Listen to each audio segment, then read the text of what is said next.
before the trade deadline. You and I talked about DJ Jones last week, and we'll talk to maybe some more realistic ones today. But really quickly, because I do think it's breaking news, it's all over Twitter. This morning, Davante Adams was on the Kay Adams show, and she asked him, she said there was all these rumors about the Raiders wanting to trade him. What were his thoughts and opinions about that? He said he hadn't heard about that. He didn't want to be traded. He didn't know where that was coming from. Well, then about 3 hours later, so 1 hour later for anyone tuning in right now, or 1 hour ago for anyone tuning in right now, it was announced that Davante Adams himself has requested a trade from the Raiders. Now, of course, 49er fans and probably any team or any fan base that, wants a good player, but has 49ers fans have said, trade Brandon Ayuk for Davante Adams. This was a conversation that was being had this offseason that I was actually fully game for. You said that point blank. You said that. Yeah. But no one was taking right. it seriously then. You were absolutely right. I have a sneaking, terrible feeling that he'll end up going to a mortal enemy team of the 49ers. But sticking with the 49ers now, do you think that this is even is John Lynch even calling to just see what the deal would be? Are they even checking in on it? No.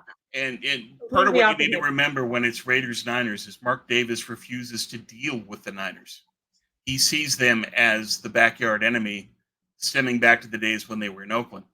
That he refused to deal Khalil Davis to the Niners, even though they had the best offer on the table.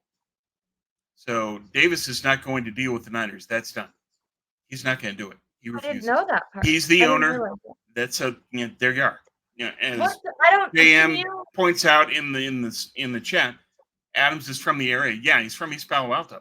So it'd be cool to have Davante back, but Mark Davis will not trade with the 49ers. So where will Davante go? The Jets obviously want to reunite him with Aaron Rodgers. They've got Hassan Reddick, who's clearly they can't deal with. So Reddick to the Raiders, Adams to the Jets. I could see something like that with a pick thrown in. The other possibility I would think is Baltimore. They really need a receiver. They could really use Davante. If you could pair Lamar Jackson and Davante Adams, Baltimore takes a big step forward, especially given that Kansas City just lost Rashee Rice. And the other factor with the Raiders is, would they trade Davante to Kansas City? No. Another thing that Davis won't do is trade in division. He'll do that on occasion, but he's fundamentally he's against doing that sort of thing. Now, for people who don't know, why won't he trade with the 49ers? Because he sees the Niners as the enemy, that the Niners and the Raiders were fighting for the market. The Niners got the edge over the Raiders, and Mark Davis just took that personally. That's right. So that's right. He will not deal with the Niners.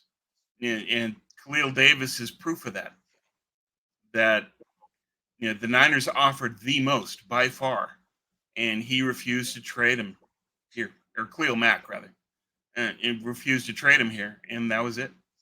So, that's so frustrating. Anybody with the Niners saying we can get Davante Adams, no, you can't. Okay, I didn't know about that. He won't do it. He's just sticking the mud on this stuff. He won't. What if it wasn't just like Brandon Ayuk? What if it was Brandon Ayuk and like a 3rd round pick or something? They're asking for a 2nd round pick and more, whatever the more is. So that's what I'm saying. So would the Niners do that? Brandon Ayuk is basically like a 1st and a 3rd. Yeah, the Niners could offer Ayuk in a 2nd, and Mark Davis would still say no because it's the Niners. We have to face up to the fact that he's a stick in the mud on this. He will not do it. So just let it go. Davante's going elsewhere. If I had to predict, I would say he's going to the Jets. And if not the Jets, then Baltimore. I think it's one of those. Okay. Well, that's disappointing. I hate that. Yeah, that sucks. I didn't understand. I didn't know that tie. Really quickly, before we move on to the next subject, I want to say peace out, JD. He's always in our thing. And then I want to say what's up to Mr. Corey, who's joining us a little bit late. Mr. Corey, did you know that Mark Davis is going to ruin our hopes and dreams and won't? Oh, he doesn't even want Adam, so never mind. He's too good for Adams over here. If not Davante Adams, which I already didn't think was realistic before I even knew the Mark Davis connection, I just thought that they probably, after doing this entire offseason, Brandon Ayuk weren't going to try to deal with some logistical nightmare to trade him. Who do you think the 49ers will target before the trade deadline? Because there's lots of injuries. Javon Hargrave is another one. This defense is plagued. Offense has been slow. It feels like they need to add. Do you anticipate the 49ers will add before the trade deadline? And if they do, what position, a player you have in mind? Well, as I wrote in my column today, they want DJ Jones, but projecting Denver's record at the deadline, I think they'll be 4-5. They won't trade him because they'll say we've still got a chance to be a wild card team, and so DJ Jones will be out. What we need to do is to root for Denver to lose. We need Denver to lose. Yeah. They just beat the Jets 10-9 in a really fluky game. But didn't Bo Nix play bad? Like they beat the Jets, but with a bad performance? Or am I wrong? They did. They played badly but still won. And that's bad news for the Niners because it makes it that much less likely that the Niners can get DJ Jones. I think the Niners will make their best effort to try to get him, but if Denver is close to 500, I don't think they're going to move him because they'll need him.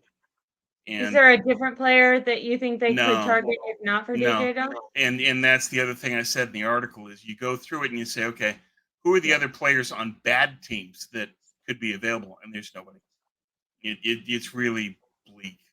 So the only trade that I could come up with is that they have a need at running back, given that Isaac Guerrero isn't showing much, and you can't just have Jordan Mason because if he goes down, they're in real trouble. So I had them trading a 7th-round pick to New England for JaMycal Hasty because Hasty used to play for the Niners and knows the system. Did you see that Hasty got in the game because freaking the Patriots' #1 running back that they were hyping up all week fumbled the ball and then they took him out? Right. And so Hasty played, and I bet that triggered something in Kyle. I would think that he's going to foul that away.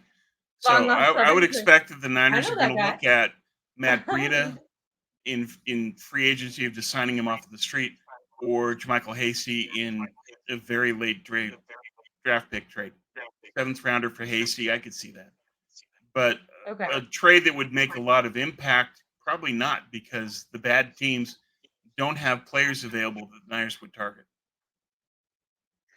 Yeah, because when I was thinking of trade candidates, I was mostly thinking on that defensive line because I do think that they could still be performing better. What about safety? I know Malik Mustafa played more last game. How did you feel about him? Obviously, right out of the gate, he gave up a big play, but then he had some highlight plays after that. How did you feel with his He had the bad play in space where he couldn't make the tackle on his own. Yeah. That was tough. But as the game progressed, he played better. And I think that hopefully he can build on that. I would like to see Mustafa take over as the starter, and then Hufanga can come back once he's physically healthy enough to do it. But I think they need to work in Mustafa regardless. Is that Mustafa needs to be part of the rotation. Really quickly, just to because all this goes back to your article, I feel like Hufanga is another example of you cannot rush these injuries because he, on the same leg that he had his knee injury, now has injured his ankle. And to me, that says potentially he didn't feel fully stable on that knee, even if it felt good enough to do the warm-ups. Maybe he didn't feel fully in football shape. And so you're not as secure when you're planting. And so you're putting more pressure on that lower half of your leg because your knee isn't as stable. And now he has an ankle injury. He's also day-to-day, but it's just I wish the 49ers and their training staff, I hope a media member asked because I know that they recently had turnover with the lead guy who was the trainer. Yeah, they changed the staff around a little bit. Yeah. Yeah, and I think the guys that were working under him, I think, are still the guys there now. So you would assume not that much has changed, but they've just really struggled with the injury bug this year. And it feels like part of that's mileage. They can't be rushing these players back. Yeah, but part of it is just these guys have played a ton of games because when you're consistently good every single year and you go to the NFC Championship or the Super Bowl, you're playing a lot of games. You're playing an additional season, basically, over those 4 years. Yeah. Mr. Corey says, DeForest what about the Buckner, Browns trading as Conklin? yeah. Kyle wants to have linemen that have experience in the system. He typically doesn't trade for linemen mid-season because of that. Yeah, and I was gonna say, Buckner suffered a lot with injury last year, and then this year, he's been on the injury report. I don't know if it's affected his playing status, but he's at least not been able to participate fully in practices. Yeah. So I don't know if he's the same Buckner that he was a couple of years ago. What do you feel about the Buckner situation? I think Also, he's too good for Indianapolis yeah, to give him up. I don't think that they would be willing to trade him. yeah. And it's not like Buckner would be jumping up and down to go back to the 49ers after what they did. Now that Joe Flacco is starting, it feels like the Colts maybe have some optimism to them. Could be. Yeah. Well, you look at what Flacco did last year. He helped Cleveland out. And He's like we'll see 40 what years Flacco old. can do How now. impressive. It's pretty amazing that he's been as successful as he has. Yeah. I feel like he's lived a really cool life. And then another comment from Mr. Corey, really quick, just to run through these. Yep. Yeah, Guerrero does not look promising. I didn't expect him to. He wasn't good in college. He performed well at the combine.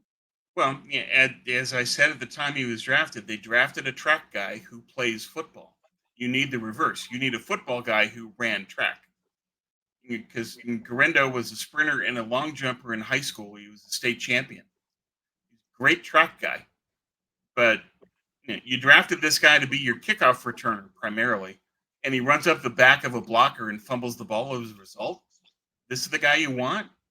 No.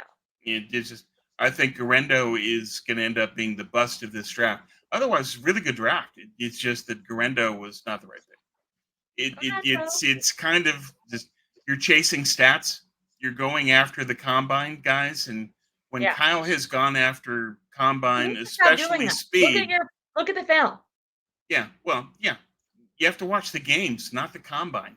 Yeah, I completely agree. You look at Guerrero and you say, "Oh, he's so fast! Look what he's doing." Yeah, he's great in space, but he doesn't know how to play. This was something you said. I remember playing football. That's the issue. I remember you talking about this during the combine, being like, "There's going to be guys who impress in the combine, but you have to." And it's not that you can't notice that and appreciate it, but then you have to reflect on the tape and are these things reflective of each other? Because you can train for the combine specifically, and that is not the sport of football that you're training for. That's a whole different beast. No. And Guerrero seems to be good at stop and start speed and whatever else, but actual football game, not good. Nope. And it's kind of a shame that he was drafted, because I think that was the book on him even during that time. So I'm not surprised with how he's done. He didn't look that good at Louisville, so they drafted him to be the speed guy. And when you draft Jacob Cowan, you've already got the speed guy. You've got the guy that has football talent and acceleration. He's the guy you want. What I didn't understand was doubling down on speed when he didn't need to. Definitely. Now, I did want to say, because I feel like a lot of this has been a little bit more negative.